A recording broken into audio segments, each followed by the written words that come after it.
Arkadaşlar selamlar, hepiniz kanalıma hoş geldiniz. Dostlarım, bu videoda sizlere RTX 3070 Ti ekran kartlı sistem arayanlar varsa eğer güzel bir sistem tavsiyede bulunacağım. Alacak arkadaşlar gerçekten bu sistemi kaçırmasın derim. Bence fiyatına göre şu an bu piyasada alınabilecek en iyi sistem diyebilirim 3070 Ti ekran kartlı sistemler arasında. Öncelikle arkadaşlar bu sistem baktığımızda ince hesap sitesinde satılıyor. Ürünün kod adı Origin Gold Buffer adıyla geçiyor.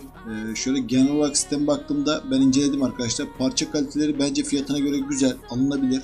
12. nesil bu sisteme benzer 12. nesil Gaming Genter'de 12400F model işlemcili bir sistem daha var ama fiyat 3000 lira artıyor. Bence gerek yok. Bu 3000 liraya değmez diyebilirim. Bu sistemi özellikle öneriyorum arkadaşlar. Yani kesinlikle bayrama özel güzel fiyat var. Şimdi sistem bileşenlerini böyle hızlıca bir tanıtayım ben size. İlk parça işlemci olarak 11400F i5 işlemci, 6 gerçek 12 izlek yapıda bir işlemci, LGA 1200 soket yapısına sahip. Bu işlemci arkadaşlar 3070 Ti'yi 1080p ve 2K'da rahatlıkla besler. Zaten 3070 Ti alıyorsanız da benim tavsiyem 2K monitör alın ki ekran kartının limitlerine kadar zorlayın arkadaşlar. Tavsiyem 2K monitör ya da 144 Hz 165 Hz monitör almanızdan yana olur.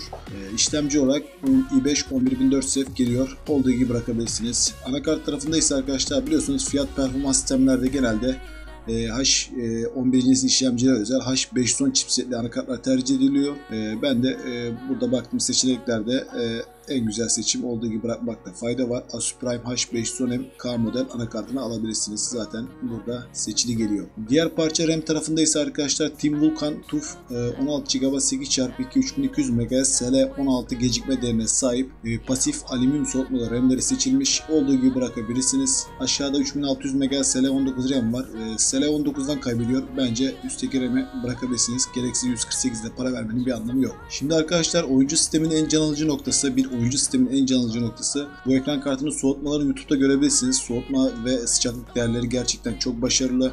8 GB VRAM kapasitesi sahip, GDDR6X belleklere sahip, 256 bit bellek arayüzüne sahip, aynı zamanda arka plakalı gerçekten güzel bir ekran kartı arkadaşlar, tavsiye ederim.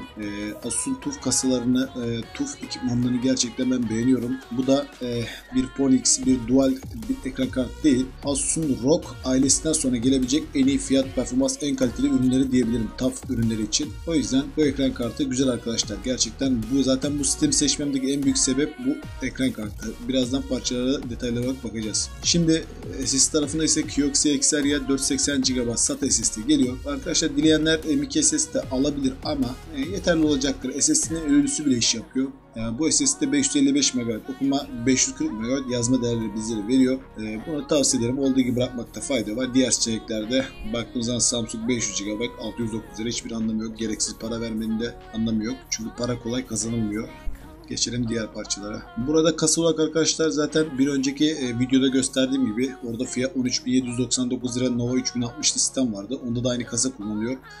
Asus TUF Gaming GT301 ATX yapıda olan bir kasa var. Önü mesh yapılı, güzel soğutması var arkadaşlar ve malzeme yapısı da çok kaliteli. Genelde üst seviye sistemlerde kullanılan bir kasa. Bunu tavsiye ediyorum. Zaten olduğu gibi bırakabilirsiniz. Diğer seçenekler çok absürt fiyatta. Şimdi güç kaynağına geldiğimizde ise arkadaşlar burada 750 Watt ileri dönük, bence güzel. 80 Plus bronz sertifikalı power supply geliyor. Full siyah kablo. Kasa içinde güzel bir görünüm sağlar sizlere. Bu verimli güç kaynağını da tavsiye ediyorum arkadaşlar. Asus TUF Gaming 750B modeli.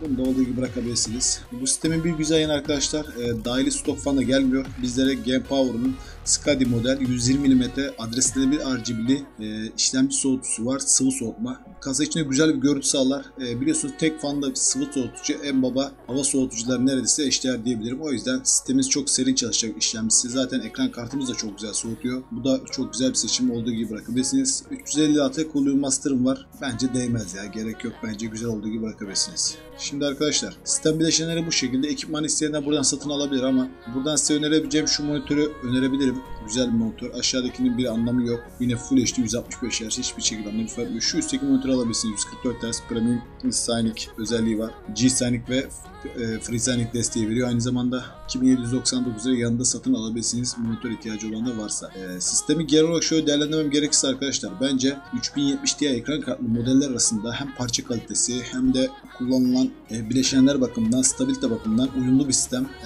Ben bunu tavsiye ederim hazır sistem olarak sizlere arkadaşlar. Çünkü 3070 Ti'lere baktığım zaman buna en yakın sistem Gaming Kentere'de Nova 3070 Ti var. O sistemde 23.500 civarı fiyat var. Bence 12. nesil tek farkı var. Bir de anakart H610 chipsetle giriyor.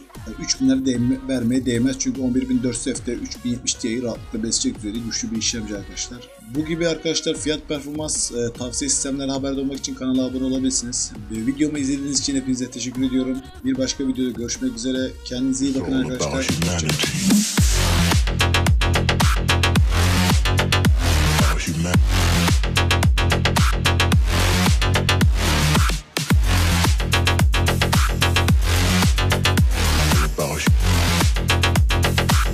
It's all about humanity.